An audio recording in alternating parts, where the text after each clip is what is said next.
ताल्लुक रखने वाले शख्स के काम से ब्रांड परिचित थे। मेरी विशेषज्ञता बायोमैकेनिक्स में है कि किस तरह जानवर आवाजाही के अलग अलग जरियों के हिसाब से ढले हैं। मेरा नाम है डॉक्टर स्टीवन पियर्सन। जब डॉक्टर मकाविक ने मुझे वहां आकर इस जीव के अवशेषों का विश्लेषण करने को कहा तो मुझे अंदाजा हो गया कि ये एक अलग तरह की खोज है, क्योंकि वहां पहुंचकर मैं सोचने लगा कि आखिर मैं यहाँ क्या कर रहा हूँ, क्योंकि ये एक समुद्री स्तनधारी जीव है और ये काम तो आप करते हैं। इसकी पूंछ समुद्र में मिलने वाले किसी जीव की पूंछ जैसी ही थी। जब हमने इन अवशेषों को स्कैनर के नीचे देखा तभी मुझे समझ में आया कि इस तरह की पूंछ तो मैंने पहले कभी भी देखी ही नहीं थी। इसके कूल्हे की बनावट देखकर डॉक्टर पियर्सन को एक हैरतअंगेज समानता नजर आई।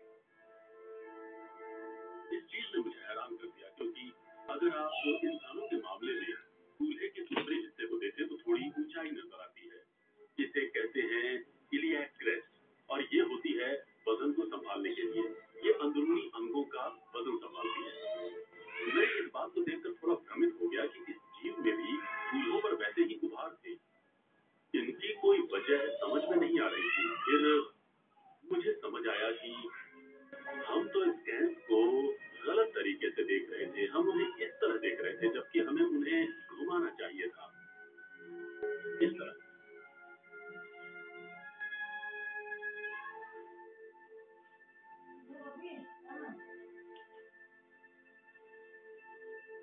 तब ये बात स्पष्ट हुई कि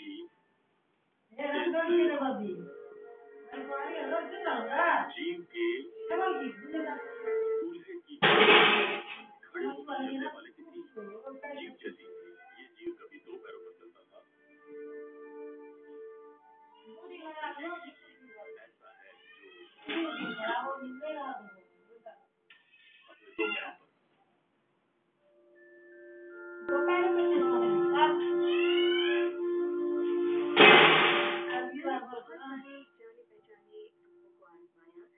लेकिन कोई नतीजा नहीं निकला। फिर मुझे ख्याल आया कि एक ऐसा रूप भी था जिसे मैंने नहीं आजमाया था।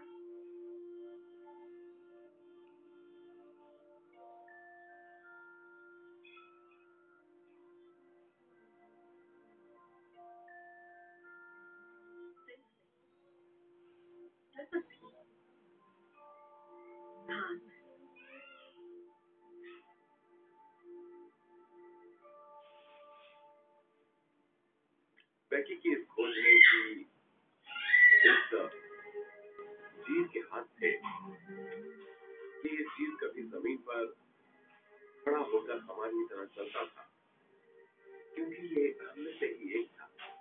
सब कुछ बदल दिया।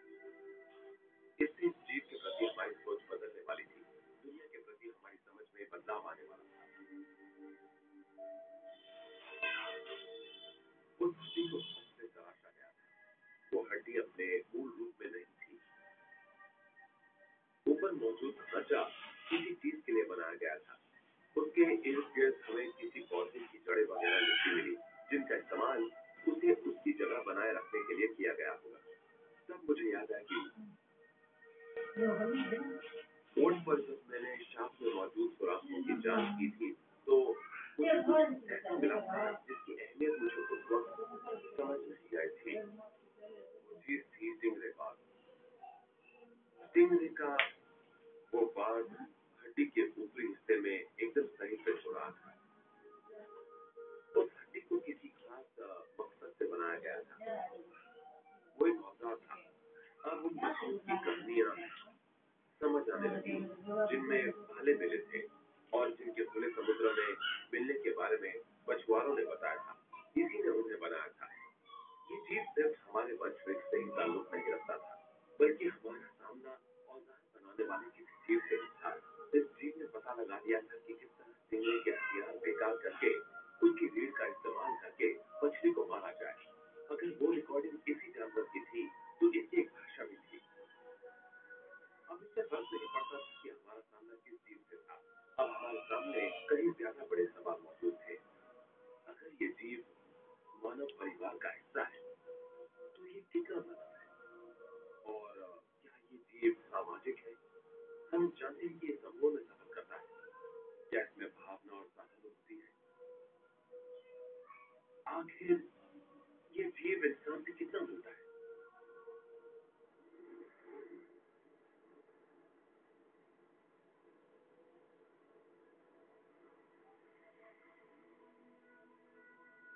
इस समय जमीन ग्लेशियरों से भरी है।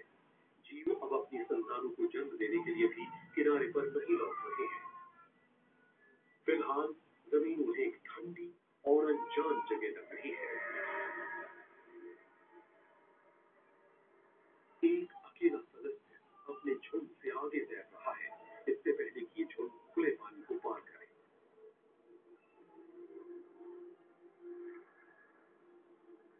अपने झुंड से बिछड़कर गहरे पानी में भटकता ये सदस्य किसी का आसान भोजन बन सकता है।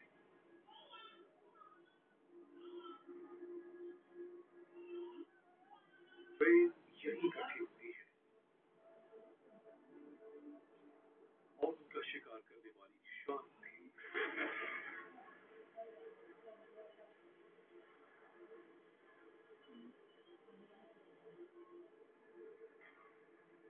मेगालोडॉन नामक शार्क किसी व्हेल जितनी ही बड़ी होती है।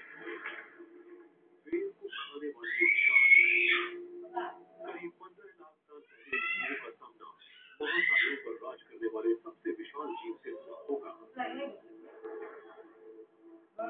ये महाकाय जीव जानता था कि वो समूहों में सफर करते हैं।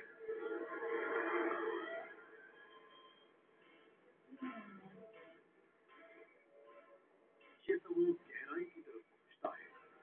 ये जीव कम उम्र, धीमे और कमजोर सदस्यों के साथ सफर करते हैं। उन्हें चेतावनी दी जानी चाहिए।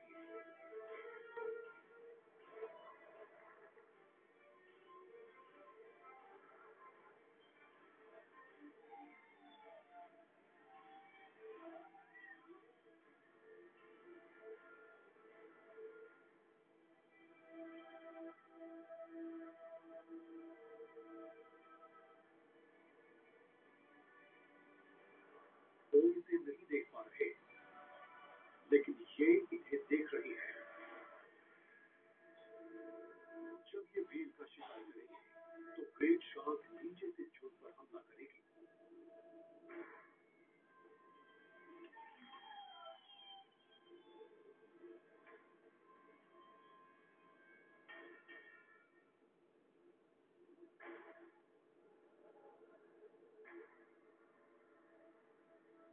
लेकिन शार्क का ध्यान भटक सकता है। वो धीमी रफ्तार वाले और सबसे कमजोर सदस्यों की तरफ आकर्षित हो सकती है।